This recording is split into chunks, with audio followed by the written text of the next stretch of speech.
আল্লাহ তাআলা কিয়ামতের কঠিন ময়দানে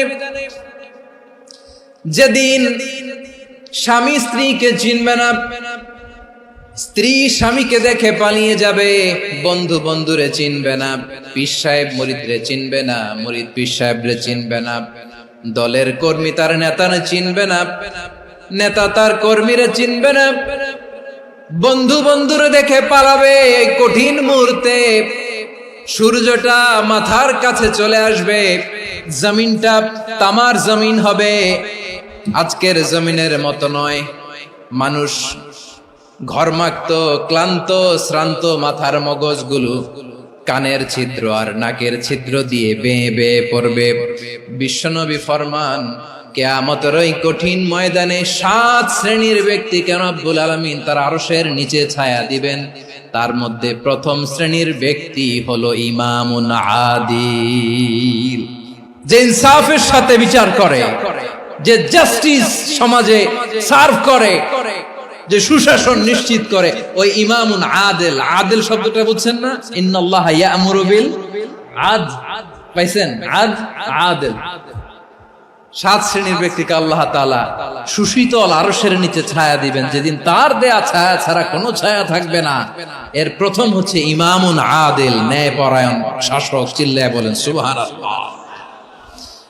আবার বিশ্বনবী বললেন, ইন্নাল মুকসিতিনা ইনদাল্লাহি আলা মানাবিরা মিন নূর আন ইয়ামিনির রহমান। কিয়ামতের দিন যারা ন্যায় পরায়ণ হিসেবে আল্লাহর সামনে দাঁড়াবে, কিয়ামতের দিন রব্বুল আলামিন তার আরশের ডান দিকে ওই ন্যায় পরায়ণ লোকদের জন্য আরশের ডান দিকে একটা নূরের মিম্বারে তাদেরকে বসার সুযোগ করে দিবে। আল্লাহর আরশের ডান দিকে ন্যায় পরায়ণ লোকদের জন্য আল্লাহ তাআলা নূরের মিম্বার বানাবে। 4টে কেন কথা মনে করেছেন? আল আদাল, জাস্টিস। ইন্নাল্লাহা ইয়া'মুরু বিল আদল। আল্লাহ তাআলা এই আদালতের নির্দেশনা দেন, সুবিচার, সুশাসন। প্রিয় ভাইয়েরা, এটা আমরা বাংলাদেশে চাই কি চাই না? এই যে অরাজকতা, এই যে অন্যায়, এই যে জুলুম, এই যে ইনকনসিস্টেন্সি সমাজের অসঙ্গতির প্রধান কারণ জাস্টিস নাই, সুবিচার নাই, সুশাসন নাই। শেষবারের মতো আওয়াজ করে বলেন তো, আমরা বাংলাদেশে আদল চাই কি চাই না? তাহলে প্রথম নির্দেশনা শেষ। আল্লাহ তাআলা তোমাদেরকে আদলের আদেশ দেন। এরপরে আল্লাহ বললেন, আমি তোমাদেরকে ইহসানের আদেশ দেই। ইন্নাল্লাহা ইয়া'মুরু বিল আদলি ওয়াল ইহসান। আমি তোমাদেরকে যেমনি আদলের নির্দেশনা দেই, তেমনি ভাবে তোমাদেরকে ইহসানের নির্দেশনা দেই। ইহসান, আওয়াজ করে সবাই বলেন তো ইহসান।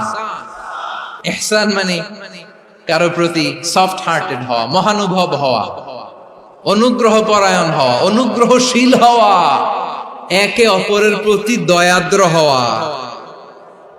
একে অপরের প্রতি দয়াদ্র, অনুগ্রহশীল হওয়া ছাড়া মানবিক সমাজ কশিনকালেও গঠন করা সম্ভব না। প্রিয় ভাইয়েরা, সুন্দর আচরণ দিয়ে, ইহসান দিয়ে যা জয় করা যায়, নরম আচরণ দিয়ে যেটা অর্জন করা যায়, কঠোরতা দিয়ে সেটা পারা যায় না। বিষ্ণু ঈসা ইসলাম ইহসান দিয়ে, কোমল আচরণ দিয়ে, তার অনুগ্রহ দিয়ে তিনি অনেক কাফিরের হৃদয়কে জয় করে ফেলেছেন। সাইয়েদনা সুমামা ইবনে উসাল রাদিয়াল্লাহু তাআলা আনহুর কথা মনে পড়ে যায়। তিনি ছিলেন ইয়ামামার বাদশা। মদিনাতে বিশ্বনবীকে হত্যা করার নিয়তে এসেছিলেন। গোপনে গোপনে বিশ্বনবীকে হত্যা করে আবার ইয়ামামাতে তিনি ফিরে যাবেন। কিন্তু কি অবাক করা কাণ্ড, হত্যা করতে পারে নাই, সাহাবাদের হাতে তিনি ধরা পড়ে গেলেন। সাইয়েদনা সুমামা ইবনে উসাল রাদিয়াল্লাহু তাআলা আনহু হত্যার নিয়তে আসলেন, কিন্তু হত্যা করতে পারলেন না। সাহাবারা ওনাকে ধরে ফেললেন, ধরে মসজিদে নববীর পিলারের মধ্যে বেঁধে রাখলেন।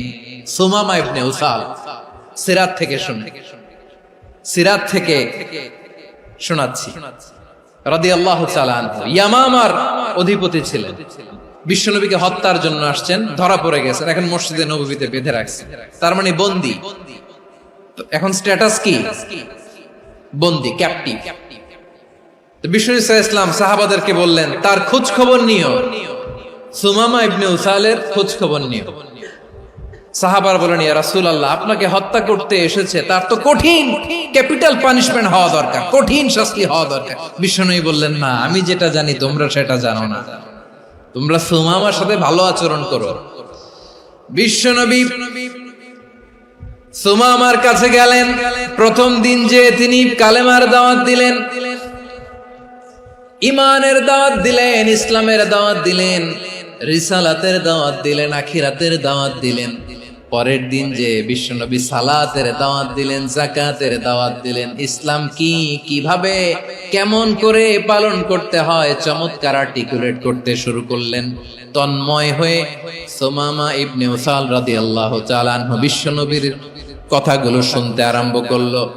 একদিন নয়, 2 দিন নয়, টানা 3 দিন বিশ্বনবী সুমামার কাছে ইসলামকে প্রেজেন্ট করেছেন, উপস্থাপন করেছেন। আওয়াজ করে বলেন, কয় দিন? 3 দিন। 3 দিন মসজিদে নববীতে বাধা। আর সাহাবীদেরকে বললেন, তার খোঁজ খবর নিও, তোমরা যে রুটি বানাও এর মধ্যে সবচেয়ে ভালো আটার রুটিটা তারে দিও, সবচেয়ে রিফাইন্ড খেজুর, যেটা পিওর খেজুর, এটা তারে দিও।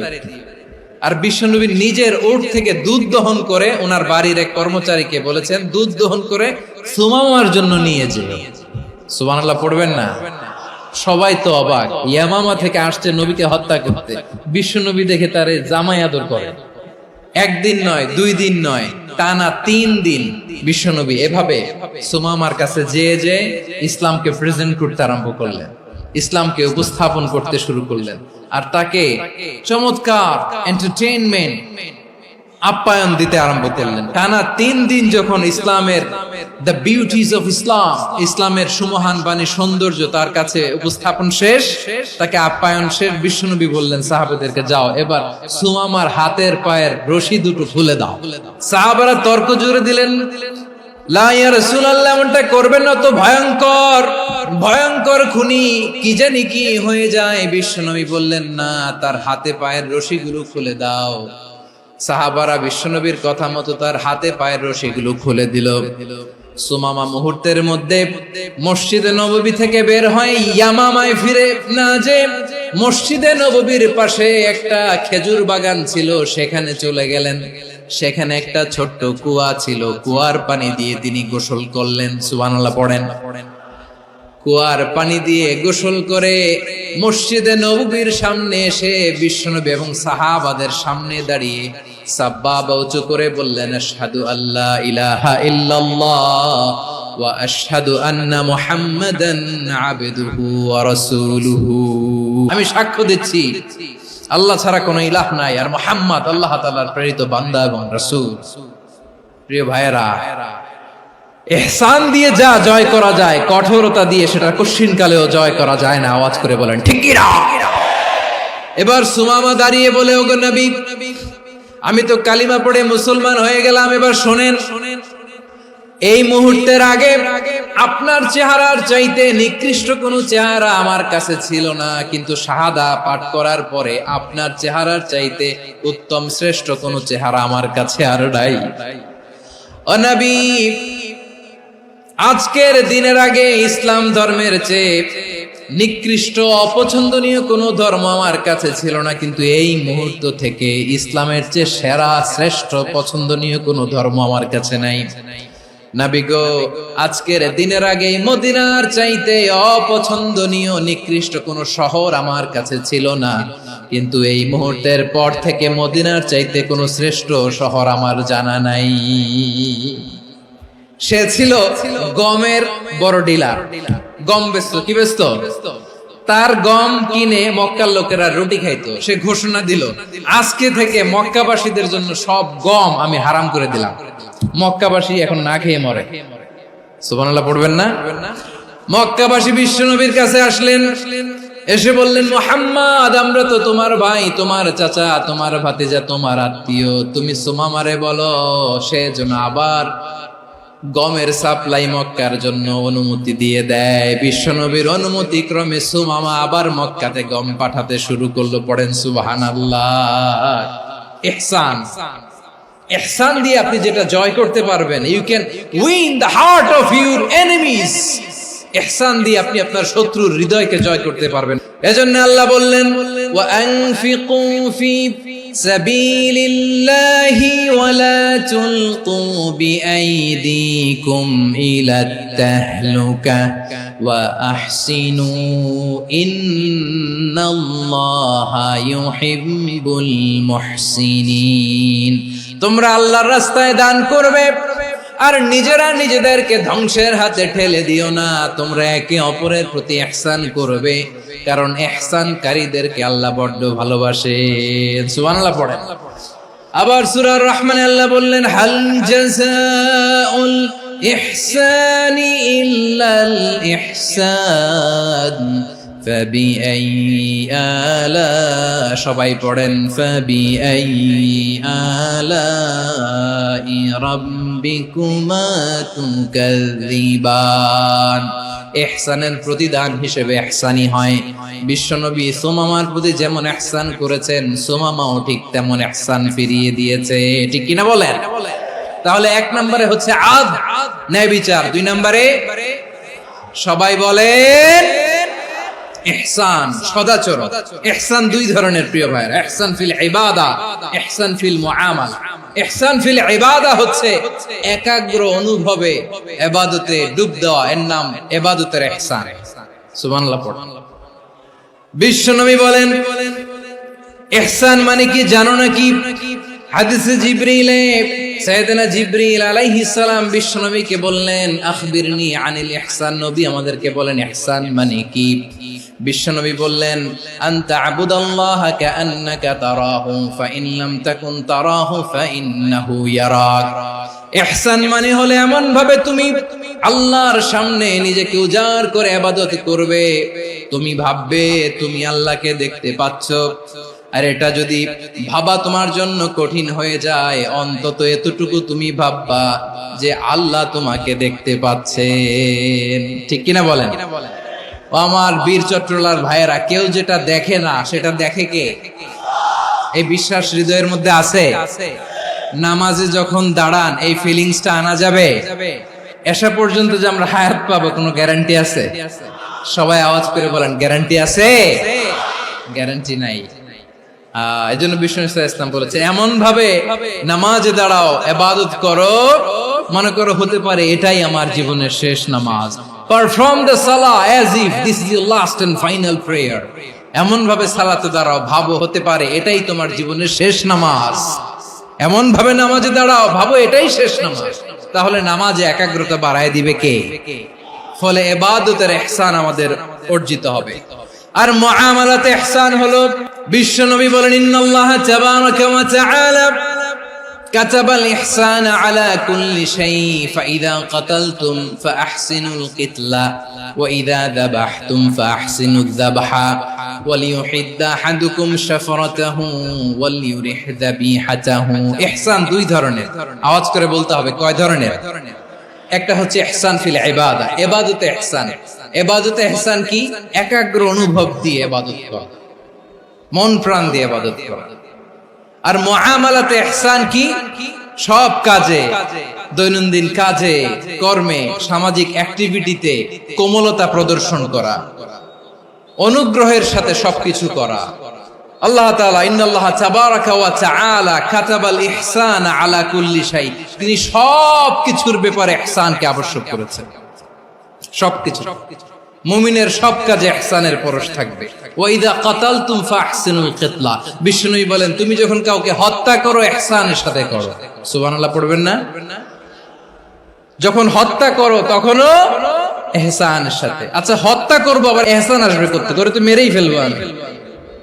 আল্লাহ, ও ভাই একজন খুন করেছে, খুনি, রাষ্ট্রীয় আইনে তার শাস্তি হয়েছে ডেথ পেনাল্টি, মৃত্যুদণ্ড।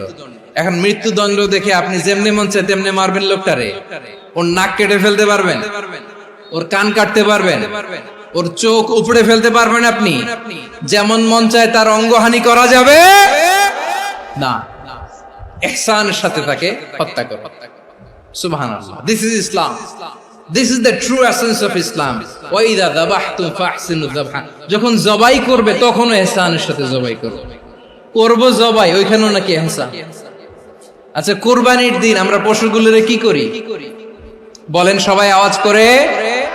জবাই। জবাই মানে তো এটারে মেরেই ফেলতেছি, একটু পরে তো টুকরো টুকরো করে গোশতগুলো খাবো, এটারে তো খাবো, এটারে তো মেরেই ফেলবো। বিষ্ণু বলে না, জবাইয়ের মধ্যেও মুমিনের জবাইয়ের ভেতরেও ইহসানের পরশ থাকা চাই। যখন জবাই করবে প্রাণীটাকে হাত পা টাইট করে বেঁধে নাও, ছুরিটাকে শার্পেন করে নাও, ধারালো করে নাও, যাতে অল্প সময়ে জবাইটা হয়ে যায়, প্রাণীটা যাতে কম কষ্ট পায়। সুবহানাল্লাহ পড়ে। দিস ইজ কল্ড ইহসান।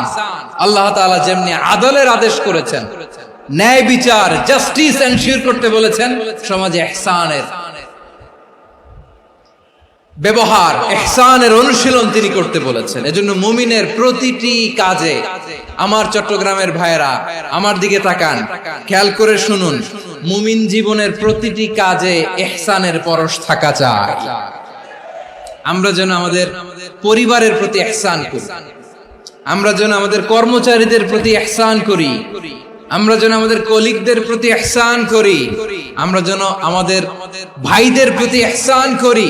মুমিন জীবনের প্রতি কাজে ইহসানের পরশ থাকার দরকার আছে না নাই? কথা বুঝতে পেরেছেন? তাহলে আল্লাহ তাআলার তিনটা আদেশ ছিল, কয়টা গেল? প্রথমে কি ছিল? আদল। 2 নম্বরে, 3 নম্বরে রব্বুল আলামিন বললেন ওয়া ইতাইদিল কুরবা, নিকটাত্মীয়দেরকে দান করো, নিকট আত্মীয়দেরকে দাও, যারা তোমাদের ব্লাড কানেকশনের আত্মীয় তাদেরকে তোমরা দাও। এখানে জেনারেলি বললেন দাও, কি দিব সেটা তিনি এখানে বলেন নাই, সেটা তিনি সূরাতুল ইসরার মধ্যে বলেছেন। আল্লাহ বলেন ওয়া আতিযাল কুরবা হাক্কাহ, নিকট আত্মীয়দেরকে তাদের অধিকার, তাদের প্রাপ্য তোমরা বুঝিয়ে দাও। দেখেন, একটা শান্তির সমাজ, একটা সমৃদ্ধ সমাজ, একটা মানবিক সমাজ গঠনের জন্য আল্লাহ তাআলা বেশি না, মাত্র 3টা অর্ডার, 3টা ভার্ডিক্ট তিনি জারি করেছেন। 1 নাম্বার সুশাসন, ন্যায় বিচার। 2 নাম্বার ইহসান। 3 নাম্বার নিকটাত্মীয়, যারা কাছের, তোমার ভেরি ক্লোজ রিলেশনশিপে আছে, তাদেরকে দাও। দাও, দিলে বাড়িয়ে দেয় কে? অনেকে দিতে চায় না, কৃপণতা করে। দিলে বাড়ায় দেয় কে? ওমিয়া, মদিনার মধ্যে সবচাইতে গরিব সাহাবী ছিল বেলাল রাদিয়াল্লাহু তাআলা আনহু। ওনার এন্টায়ার অ্যাসেট, সম্পদের পরিমাণ কতদূর জানেন? একটা লুঙ্গি। বেলাল রাদিয়াল্লাহু তাআলা আনহু, ওনার টোটাল ওয়েলথের এস্টিমেশন হচ্ছে মাত্র একটা লুঙ্গি। একটা লুঙ্গি, টোটাল ওয়েলথ এস্টিমেশন, টোটাল সম্পদের পরিমাণ বেলাল রাদিয়াল্লাহু তাআলা আনহুর কি ছিল? ওই বেলাল রাদিয়াল্লাহু তাআলা আনহুকে বিষ্ণু ইসলাম বলেছেন আনফিক ইয়া বেলাল, ও বেলাল তুমিও দাও। ওয়ালা তাখশা মিন যিল আরশি ইখলালা, আরশের অধিপতির তো কোনো ঘাটতি নাই, তুমি দিলে ওই আল্লাহ তোমারে বাড়ায় দিবে। এজন্য আমার প্রিয় ভাইয়েরা, দিলে কমে না, দিলে বাড়ে। অনেকে ধরে রাখে, নতুন কিছু নিতে পারে না, হাত দিয়ে যেটা ধরে রেখেছেন এটা দিয়ে দেন, বড় একটা ধরার সুযোগ পাবেন। জোরে বলেন ঠিক কিনা?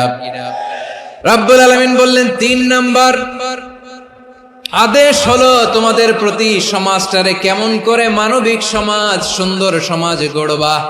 3 নাম্বার আদেশ হলো ওয়া আতিযাল কুরবা হাক্কা, নিকটাত্মীয়দেরকে তাদের প্রাপ্য বুঝিয়ে দাও। এই নিকটাত্মীয়দেরকে তাদের অধিকার বুঝিয়ে দেওয়া, প্রাপ্য বুঝিয়ে দেওয়াতে আমাদের গাফলতি আছে না নাই? অনেকে দেখবেন অনেক আল্লাহওয়ালা, তাহাজ্জুদ গুজার, সেজদা দিতে দিতে কপালে কালো দাগ ফেলে দিছে, সে তার বোনের হকটা আদায় করে নাই। আছে না নাই?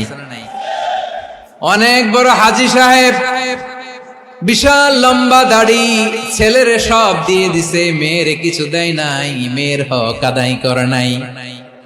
আছে না নাই? এই হাজী সাহেবেরা, এই আল্লাহওয়ালারা কিয়ামতের ময়দানে আটকে যাবে। আপনি অন্যের অধিকার নষ্ট করেছেন, তাদের রাইটস কে ভায়োলেট করেছেন। এজন্য আল্লাহ তাআলা বলেন কারো অধিকার যদি কেউ নষ্ট করে, ওই সমাজটা মানবিক সমাজ কঠিনকালেও হতে পারে না। এজন্য 3 নম্বর আল্লাহ বললেন, ওয়া ইতা ইদিল কুরবা, নিকটাত্মীয়দেরকে দাও। কি দিবা? তাদের অধিকার দিয়ে দাও। বোনের অধিকার বুঝিয়ে দাও, মেয়ের অধিকার বুঝিয়ে দাও, ফুফুর অধিকার বুঝিয়ে দাও। দেখবেন অনেক মায়েরা ছেলের পাতে মুরগির রান দেয়, মেয়ের পাতে দেয় মুরগির ঠ্যাং। তো মেয়ের কি মুরগির রান খেতে মনে চায় না? মনে চায় না? এমনটা করা যাবে না। নিকটাত্মীয়দেরকে অধিকার দিয়ে দাও, নিকটাত্মীয়ের সাথে সুসম্পর্ক রাখো। আদেশটা কার? এজন্য প্রিয় ভাইয়েরা, জীবনে যদি বারাকা অর্জন করতে চান, নিকটাত্মীয়দের সাথে সুসম্পর্ক রাখতে হবে, তাদের জন্য উপহার পাঠাতে হবে। বিশ্বনবী বলেন, লা ইয়াদখুলুল জান্নাতা কাতে, যে ব্যক্তি আত্মীয়তার সম্পর্ককে ছিন্ন করে দেয়, সে কঠিনকালেও আল্লাহর জান্নাতে ঢুকবে না। আপনি কি এটারে সহজ হাদিস মনে করছেন? এটা সহজ কথা? আপনি ভাবছেন আপনার নামাজ আপনার বাঁচাতে পারবে, আপনার রোজা বাঁচাতে পারবে, আপনার তাহাজ্জুদ আপনারে বাঁচাতে পারবে? অধিকার নষ্ট করলে কিছুই আপনারে বাঁচাতে পারবে না। এজন্য নিকট আত্মীয়দেরকে দিতে হবে বেশি বেশি। বিশ্বনবী বলেন, ইন্না সাদাকাতা আলাল মিসকিনি সাদাকা ওয়া আলা যির রাহিমি ইসনাতান সাদাকাতুন ওয়া সিলা। মিসকিন রে দান করলে শুধু দানের সওয়াব হয়, নিকট আত্মীয়কে দান করলে দুইটার সওয়াব হয়। সাদাকার সওয়াব হয়, আবার আত্মীয়তার বন্ধন অটুট রাখার সওয়াব হয়ে যায়। আবার বিশ্বনবী বললেন, মান সাররাহু আইয়ুবসাতা লাহু ফি রিজকিহি ওয়া ইনসালাহু ফি আসারিহি ফালইয়াসিল রাহিমা। যে ব্যক্তি তার রিজিকের প্রশস্ততা চায় আর হায়াতে বরকত চায়, সে যেন তার আত্মীয়ের সাথে সুসম্পর্ক রাখে। আমার প্রিয় চট্টলার ভাইয়েরা, আমাদের রিজিক বাড়ুক, এটা আমরা চাই কি চাই না? সবাই চান? হ্যাঁ, আমাদের রিজিকে প্রশস্ততা আসুক, চাই কি চাই না? আমাদের হায়াতে বরকত আসুক, আমরা চাই কি চাই না? এই দুইটা যদি চান, তাহলে নিকটাত্মীয়দের সাথে সুসম্পর্ক রাখবেন। পারবেন? তাহলে সমাজটারে মানবিক সমাজ বানায় দিবে কে?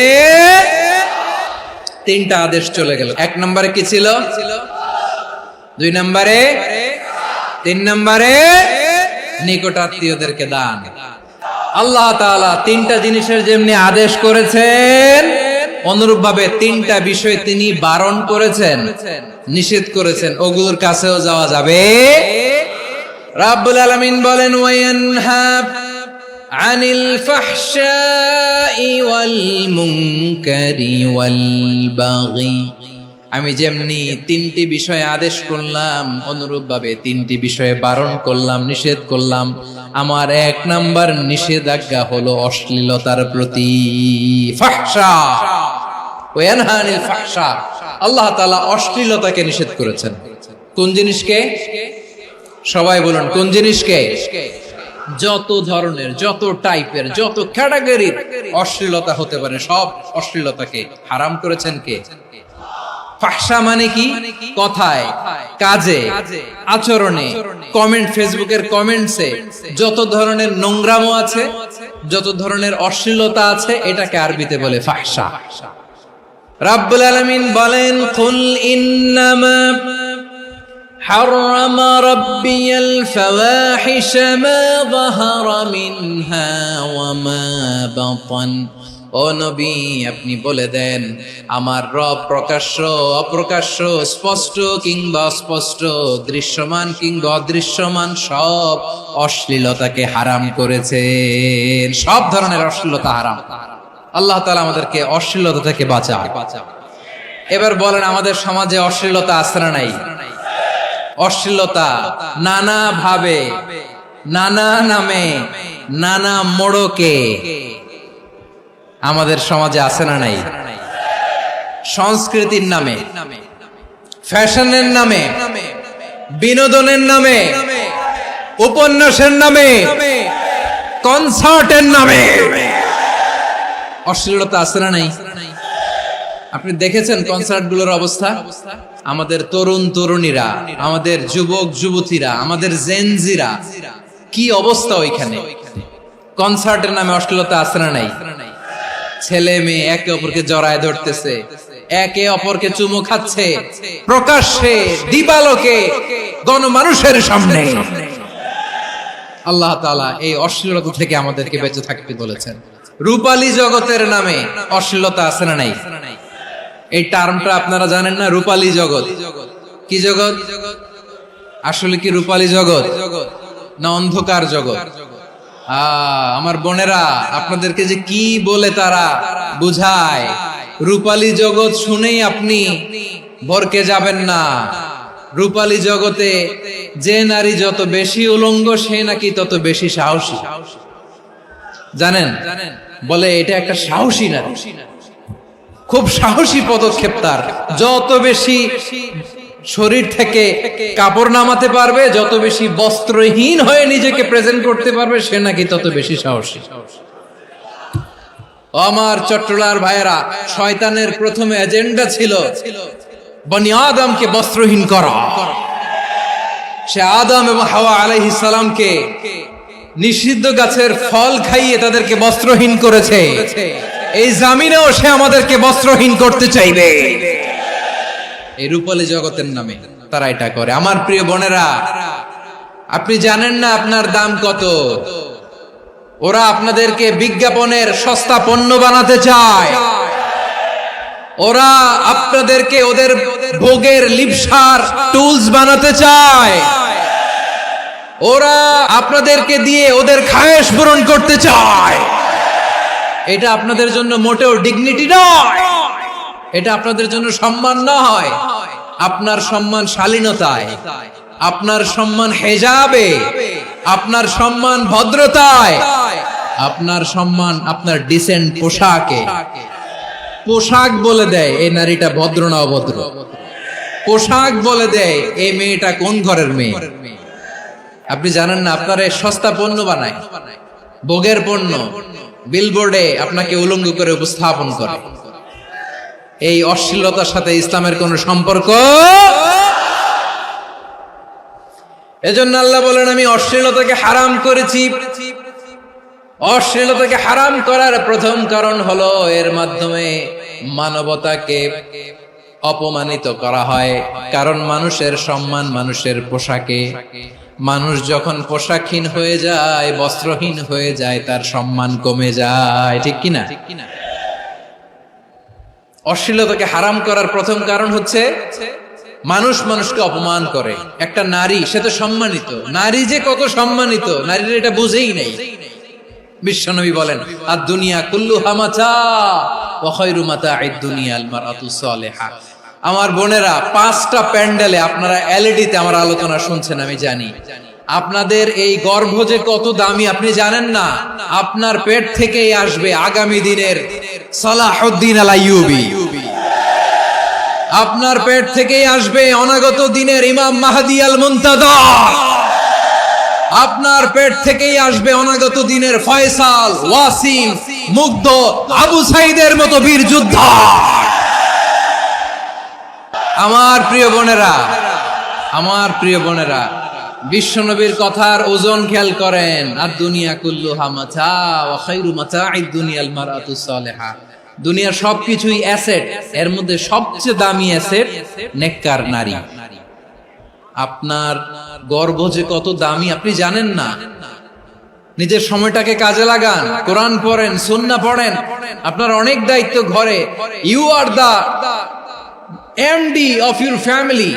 একটা family it's a very big institution. পরিবার একটা অনেক বড় প্রতিষ্ঠান। and you are the MD of your institution. আপনি এই পরিবারের MD, managing director of your family. এখানে আপনার কত দায়িত্ব। আপনি ছেলে মেয়েদেরকে তারবিয়া করবেন। আপনি আপনার স্বামীর জন্য ঘরটার জান্নাতের নীর বানাবেন। আপনার জন্য জান্নাতের ডুপ্লেক্স বাড়ি ওইখানে তৈরি করে রাখবে কে? আপনি যে কত দামি আপনি জানেন না। নারীদেরকে আল্লাহ বানিয়েছেন উচ্চতর করে, নিম্নতর নয়। নারীদেরকে ছোট্ট জিনিস দিলে এটারে বড় করে দেয়। নারীদেরকে ভ্রূণ দিলে, শুক্রাণু দিলে নারী এটারে বাচ্চা হিসেবে উপহার দেয়। ঠিক কিনা? বিয়ের মাধ্যমে স্বামী যখন তার শুক্রাণু তার স্ত্রীকে উপহার দেয়, স্ত্রী রিটার্নে কি উপহার দেয়? ফুল ফর্ম বেবি, মানব সন্তান। দেখছেন, আপনি দিলেন একটু, উনি দিছে বিশাল। আপনি যদি নারীকে বাজার এনে দেন, নারী এটাকে সুস্বাদু খাবারে রূপান্তর করে দেয়। আপনি তাকে একটা মুচকি হাসি দিয়ে দেন, সে তার কলিজা দিয়ে দেয়। কিন্তু যদি আপনি তার মনে কষ্ট দেন, সে আপনার জীবনকে জাহান্নাম বানায়া দেয়। নারীর মন বুঝতে পারলে নেয়ামত, বুঝতে না পারলে কিয়ামত।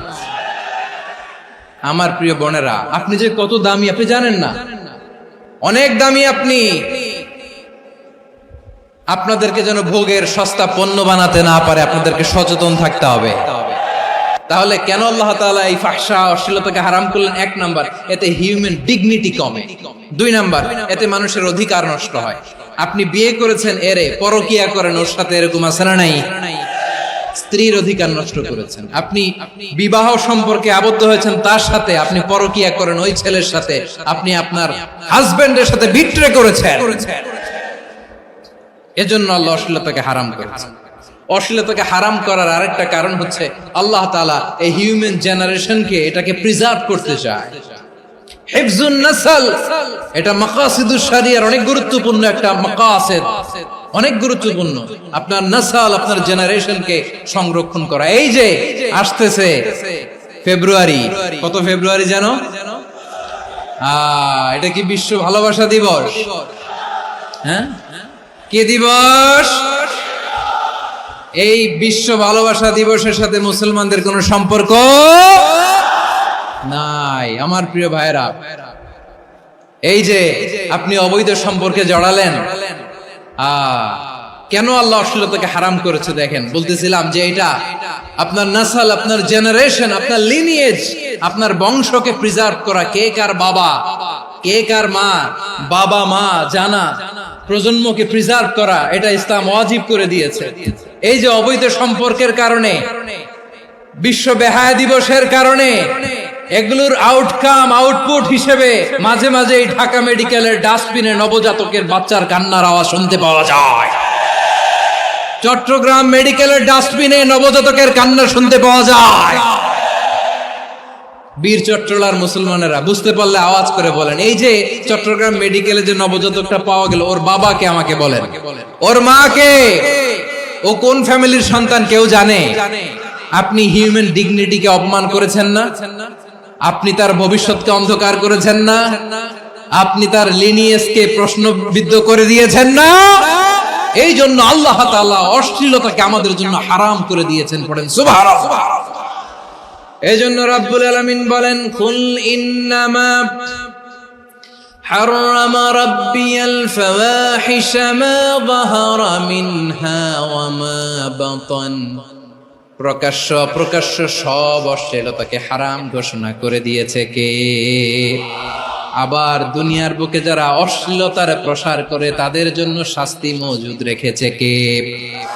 রব্বুল আলামিন বলেন, ইন্নাল্লাযীনা ইউহিব্বুনা আন তাশিআল ফাহিশাতু ফিল্লাযীনা আমানু লাহুম আযাবুন আলীমুন ফিদ দুনিয়া ওয়াল আখিরাতি ওয়াল্লাহু ইয়ালামু ওয়া আনতুম লা তা'লামুন। নিশ্চয়ই যারা বিশ্বাসীদের মাঝে অশ্লীলতার প্রচার প্রসার করতে চায় তাদের জন্য আমি মর্মন্তুদ শাস্তি প্রস্তুত করে রেখেছি, দুনিয়াতেও রেখেছি, আখিরাতেও রেখেছি। ঘোষণাটা কার? যারাই নাটকের নামে, সিনেমার নামে, রূপালী জগতের নামে, মুভির নামে, ওটিটি প্ল্যাটফর্মের নামে আমার সমাজে অশ্লীলতা ছড়াতে চায় তাদের জন্য কঠিন মর্মন্তুদ শাস্তি মজুদ রেখে দিয়েছে কে? ও আমার বোনেরা, এখনো আপনি জাগবেন না? এখনো আপনার চিন্তার দুয়ারে এখনো নাড়া পড়ে নাই? ওরা আপনাকে উলঙ্গ বানাতে চায়, ওরা আপনাকে আইটেম গার্ল বানাতে চায়। এজন্য ইসলাম অশ্লীলতাকে হারাম করেছে। হারাম। ইসলাম বলেছে যোজন যোজন দূরে থাকো, ওরা বলে না কাছে আসো, কাছে আসার গল্প, ক্লোজ আপ ওয়ান, কাছে আসার গল্প আছে না নাই? তাহলে অশ্লীলতার সাথে আমাদের কোনো সম্পর্ক সবাই বলতে পারেননি, আওয়াজ করে বলুন, অশ্লীলতার সাথে আমাদের কোনো সম্পর্ক। আমরা এই সমস্ত ক্লোজ আপ ওয়ান, কাছে আসার গল্পের প্রোগ্রামে যাব। আমরা কোন ধরনের অশ্লীল কন্টেন্ট সোশ্যাল মিডিয়ায়, টিভিতে দেখব। কি যুগ যে আমরা কাটাচ্ছি আপনি কল্পনা করতে পারবেন না। পর্ন ইন্ডাস্ট্রি, নারী পুরুষের বস্ত্রহীন যুগল দৃশ্য, এটাকে দিয়ে ওরা কোটি ডলারের ইন্ডাস্ট্রি বানিয়েছে। পুরো মানব ইতিহাসে এরকম জঘন্য সময় মানব ইতিহাস পার করে নাই। পর্ন এটা ইন্ডাস্ট্রি হয়ে গেছে। আমাদের এই যুবকগুলো, জেনজি গুলো, ওদের চরিত্র বাঁচাবে কি করে? কেমন করে হেফাজত করবে ওদের এই মূল্যবান চরিত্র? আমার প্রিয় ভাইরা, এই অশ্লীলতার দ্য লেটেস্ট ভার্সন হচ্ছে LGBTQ, শরীফ থেকে শরীফা। শুনছেন আপনারা? দেখতে পুরুষ, আসলেই পুরুষ, সুস্থ একজন পুরুষ, 4 সন্তানের বাবা, বলে আমি মনে মনে নারী। দেখতে নারী, সুস্থ নারী, আসলেই সে দিব্যি একজন নারী, বলে আমি মনে মনে পুরুষ। সবচেয়ে ভয়ঙ্কর অশ্লীলতার সবচাইতে লেটেস্ট ভার্সন হচ্ছে এই ট্রান্সজেন্ডারিজম। সুস্থ পুরুষ তার বায়োলজিক্যাল গ্রোথকে হরমোন দিয়ে স্টপ করে দিয়ে সে সার্জারি করে নারী হতে চায়। সুস্থ নারী পুরুষ হতে চায়। পুরুষ পুরুষের প্রতি সেক্সুয়ালি আকর্ষণ বোধ করে। এটা লূত আলাইহিস সালামের কওমের মধ্যে ছিল। এটাকেও আল্লাহ কোরআনে ফাহিশা বলেছেন। ওয়ালুতান ইয قال لقومه أتأتون الفاحشة ما سبقكم بها من أحد من العالمين।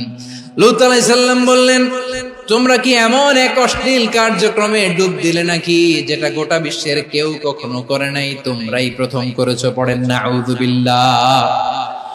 এই পশ্চিমের এই রোগ আমার দেশে যেন আসতে না পারে, আমাদের সজাগ থাকতে হবে। প্রিয় ভাইরা চিল্লায় বলেন ঠিক কি না? পশ্চিমের অবস্থা ভয়ঙ্কর। পাশ্চাত্যে, আমি যুক্তরাষ্ট্রে ছিলাম অনেকদিন, কয়েক মাস, বিভিন্ন স্টেটে ঘুরেছি। গার্ডিয়ানরা উদ্বিগ্ন, ছেলে মেয়েদেরকে, ছোট্ট ছেলে মেয়ে, ওদেরকে জিজ্ঞেস করে, তুমি how do you feel right now inside yourself? তুমি ভিতরে ভিতরে কেমন ফিল করো? তোমার কি ছেলে ছেলে লাগে না মেয়ে মেয়ে লাগে? আচ্ছা বলেন, এই ছোট্ট বাচ্চাটাও কি এগুলো জেন্ডার অ্যাসাইনমেন্ট বলতে এগুলো কিছু বুঝে?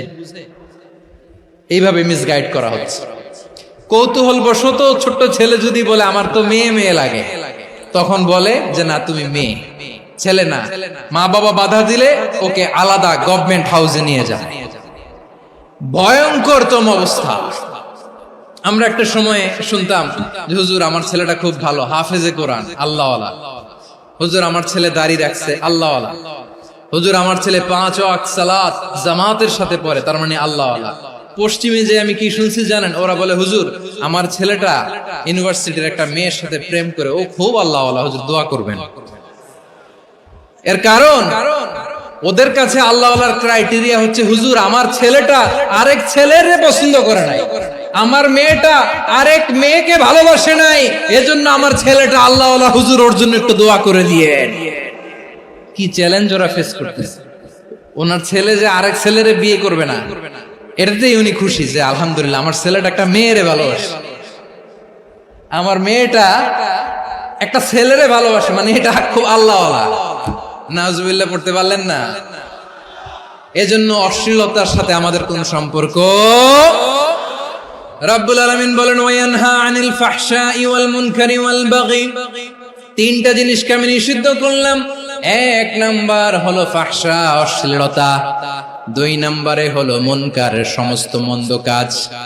মুনকার মানে হচ্ছে যত মন্দ কাজ, খারাপ কাজ, বাজে কাজ, এটার বলে মুনকার। এটার কি বলে? আপনারা পড়ছেন না, তা'মুরুনা বিল মা'রুফি ওয়া তানহাউনা আনিল মুনকার। সৎ কাজের আদেশ, অসৎ কাজের নিষেধ। মুনকার, মুনকার হচ্ছে মানুষের স্বাভাবিক বিবেকবোধ যেটাকে খারাপ বলে, ওইটাই মুনকার। পৃথিবীর সব আসমানি গ্রন্থ যেটাকে খারাপ বলেছে, মানুষের স্বাভাবিক বিবেকবোধ যেটাকে খারাপ বলেছে, এগুলো সব মুনকার। যেমন ইফতিজিং, এটা কি ভালো না খারাপ?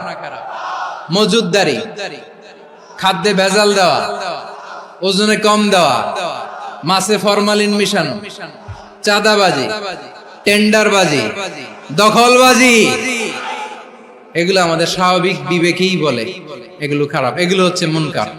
আল্লাহ তাআলা এই মুনকার থেকে আমাদেরকে বেঁচে থাকতে বলেন, আর শয়তান এই মুনকারের প্রতি আমাদেরকে উদ্বুদ্ধ করে।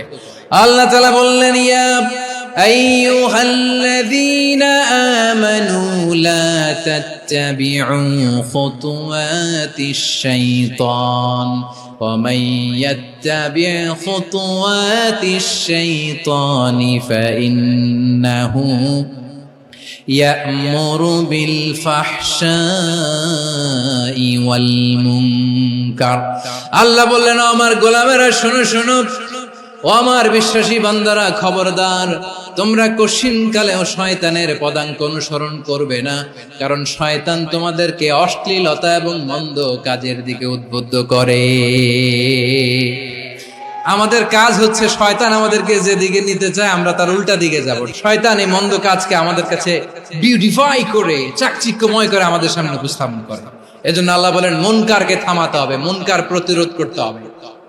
মুনকার প্রতিরোধের দায়িত্ব শুধু আমাদের নাকি? শুধু আপনার খতিব সাহেবের, ইমাম সাহেবের, নাকি মুসলিম উম্মার সবার? আওয়াজ করে বলুন, মুনকার অসৎ কাজ প্রতিরোধের দায়িত্ব কার? রাব্বুল আলামিন বলেন, কুনতুম খায়রা উম্মাতিন উখরিজাত লিন-নাসি তা'মুরুনা বিল মা'রুফি ওয়া তানহাউনা আনিল মুনকার। তোমাদেরকে শ্রেষ্ঠ জাতি করে জমিনের মধ্যে আবির্ভূত করা হয়েছে, যাতে করে তোমরা জমিনের ভেতরে সৎ কাজের আদেশ করতে পারো আর অসৎ কাজের নিষেধ করতে পারো। উম্মাহ, কুনতুম খায়রা, তাহলে গোটা উম্মার দায়িত্ব, এটা বুঝতে পারছেন তো? আচ্ছা, আরো নিচে আসেন। এরপরে আল্লাহ বললেন, শুধু উম্মাহ না, এই জমিনের রাজত্ব আমি যাদের হাতে দেই, এই জমিনের মালিক আমি যাদেরকে বানিয়ে দেই, যাদেরকে আমি সরকারের দায়িত্ব দেই, তাদেরকেও মুনকার প্রতিরোধের দায়িত্ব দিয়েছে কে? আল্লাহ বলেন, যারা ক্ষমতার মসনদে বসেছে তাদেরকে 4 দফা কর্মসূচি আমি আল্লাহ দিলাম। আওয়াজ করে বলেন, কয় দফা? আল্লাহ বলেন, আল্লাযীনা ইম্মাক্কান্নাহুম ফিল আরদি আকামুস সালাতা ওয়া আতাউয যাকাতা ওয়া আমারু বিল মা'রুফি ওয়া নাহাউ আনিল মুনকার ওয়ালিল্লাহি আকিবাতুল উমুর। যারা এই জমিনের উত্তরাধিকার হয়েছে তারা 4 দফা কর্মসূচি নিয়ে সামনে আগাবা। সালাত কায়েম করবা, যাকাত আদায় করবা, সৎ কাজের আদেশ দিবা, অসৎ কাজ থেকে মুনকার প্রতিরোধ করবা। আদেশটা কার?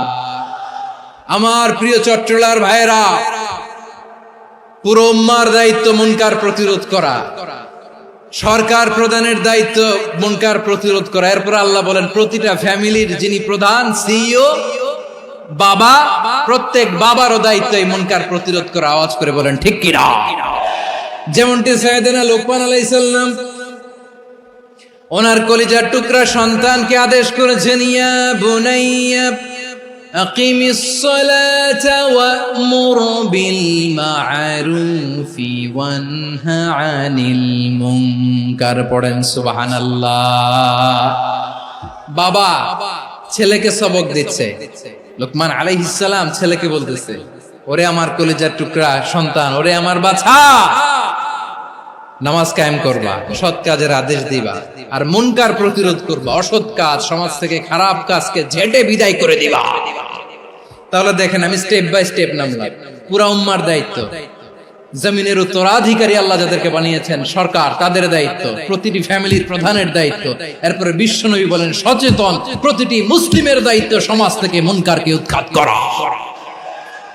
বিশ্বনবী বলেছেন, মান রাআ মিনকুম মুনকারান ফালিয়ুগাইয়িরহু বিয়াদিহি فإن لم يستطع فبلسانه وإن لم يستطع فبقلبه وذلك أضعف الإيمان। সমাজে যে মুনকার দেখবে, খারাপ কাজ দেখবে, সেজন্য হাত দিয়ে সেটাকে থামায়। আমার প্রিয় ভাইরা, না থামালে আমরাই ডুববো শেষমেশ। আমাদের বাঁচার জন্য হইলেও থামাইতে হবে। রব্বুল আলামিন বলেন, ওয়াত্তাকু ফিতনাতাল লা তুসিবান্নাল্লাযীনা যালামু মিনকুম খাসসা। ও আমার গোলামেরা, ওই আযাবকে ভয় করো যে আযাব যখন আমি জমিনের বুকে পাঠাই, শুধু জালেমদেরকেই মারি না, আলেমদেরকেও মারি।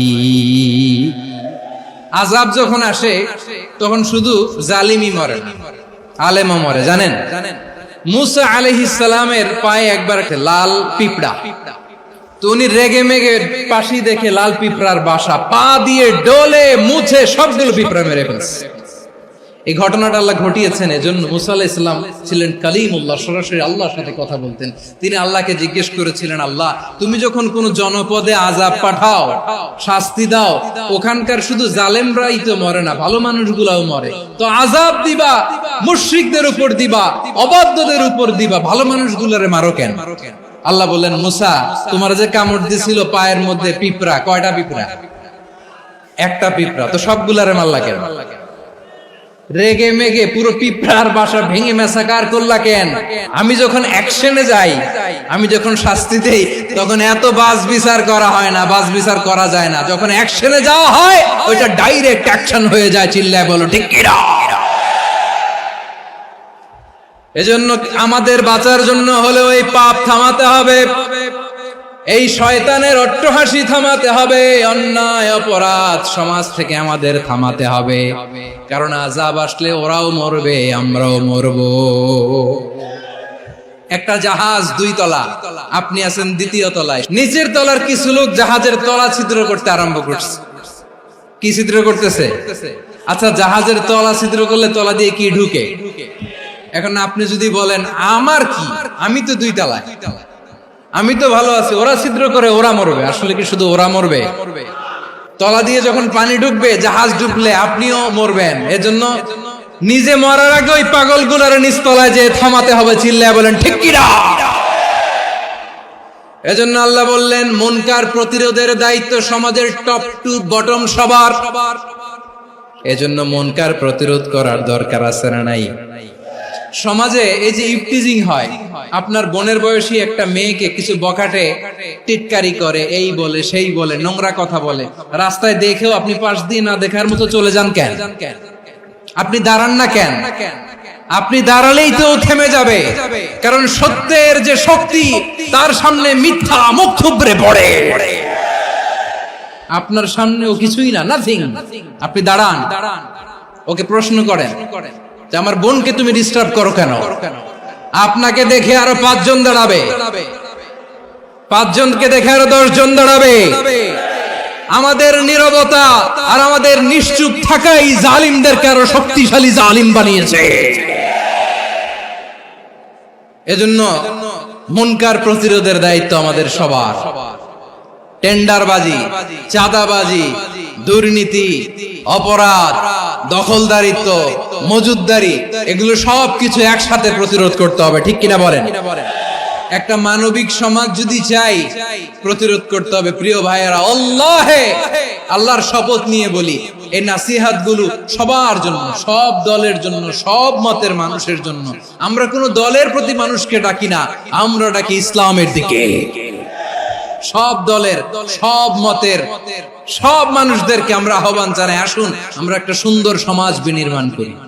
এই যে নতুন বাংলাদেশের এক সুযোগ এসেছে, আর জীবনে হয়তো আসবে না, সামনের 100 বছর এই সময় আসবে না। আসুন দেশটাকে আমরা সাজাই, আসুন আমরা দুর্নীতি বন্ধ করি, আসুন আমরা চাঁদাবাজি বন্ধ করি, আসুন আমরা দখলদারিত্ব বন্ধ করি, আসুন আমরা এক দল আরেক দলকে নিশ্চিহ্ন করার যে রাজনীতি, এটা বন্ধ করি। সব দলের প্রতি আমার আহ্বান, আমরা চাঁদাবাজ মুক্ত বাংলাদেশ চাই, জুলুম মুক্ত বাংলাদেশ চাই, ফ্যাসিজম মুক্ত বাংলাদেশ চাই, গুণ খুন খারাপি মুক্ত বাংলাদেশ চাই। আমরা নতুন ভোরের বাংলাদেশ চাই।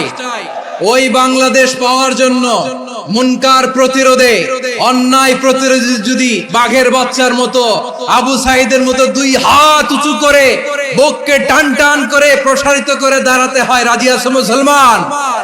রাব্বুল আলামিন বলেন, ওয়ায়ানহা আনিল ফাহশাই ওয়াল মুনকারি ওয়াল বাগি ইয়াইদুকুম লাআল্লাকুম তাযাক্কারুন। আল্লাহ বললেন, আমি অশ্লীলতাকে নিষেধ করি, আমি সব ধরনের মন্দ কাজকে নিষিদ্ধ করি, সব শেষে আমি সীমা লঙ্ঘনকে তোমাদের জন্য নিষিদ্ধ করি। নিষিদ্ধ করেছেন কয়টা জিনিস? 1 নম্বরে অশ্লীলতা, 2 নম্বরে মুনকার তথা সব মন্দ কাজ, 3 নম্বরে আল বাগি সীমা লঙ্ঘন, ক্রসিং দ্য লিমিট। সীমা লঙ্ঘন করা ভালো না। We all should know our limits. চিল্লায় বলেন ঠিক কিনা? একই আয়াতে আল্লাহ বললেন, কুল ইন্নামা হাররামা রাব্বিয়াল ফাওয়াহিশা মা যাহারা মিনহা ওয়া মা বাতানা ওয়াল ইসমা ওয়াল বাগিয়া বিগাইরিল হক। অন্যায় ভাবে যে অবাধ্য হয়, যে সীমা লঙ্ঘন করে, তাদেরকেও আমি এটা হারাম করে দিলাম। সীমা লঙ্ঘন করা হারাম। আল্লাহ বারবার বারবার আমাদেরকে ওয়ার্নিং দেয়। যখন আমরা থামি না তখন আল্লাহ ধরে, আর যখন ধরে তখন ছাড়ে না। ধরে ধরে ধরে না, ধরলে আল্লাহ। ফেরাউনকে কিন্তু হুট করে ধরে নাই, আপনারা জানেন 9 বার ওয়ার্নিং দিয়েছে। ফেরাউনকে আল্লাহ তাআলা ওয়ার্নিং দিয়েছিল কয়বার? রাব্বুল আলামিন বলেন, ওয়ালাকাদ আতাইনা মূসা 9 আয়াতিন বাইয়িনাত। 9টা মুআজিজা দেখিয়েছি, 1 2 3 বারবার এইভাবে রিমাইন্ডার, ওইভাবে রিমাইন্ডার, এইভাবে নসিহত, ওইভাবে দাওয়া। ফাকুলা লাহু কাওলান লাইয়িনা, নরম করে বলো, সফট করে বলো, যত ওয়ে হতে পারে দাওয়া মেথডোলজি। মুসা আলাইহিস সালামের সব অ্যাপ্লাই শেষ, 10ম বারে যে আল্লাহ ধরছে। 10ম বারে যে ধরেছে। এজন্য আল্লাহ বলেন, আমি সীমা লঙ্ঘনকে পছন্দ করি না। কোরআনের অন্য আয়াতে বাগীকে বলা হয়েছে আল ইতিদা। সীমা লঙ্ঘন যারা করে তাদেরকে আল্লাহ বলেছেন মুতাদিন। ওয়াকাতিলু ফি সাবিলিল্লাহিল্লাযীনা ইউকাতিলুনাকুম ওয়া লা তা'তাদু ইন্নাল্লাহা লা ইউহিব্বুল মু'তাদিন। আমি সীমা লঙ্ঘনকারীদেরকে কোশ্চিনকালেও পছন্দ করি না।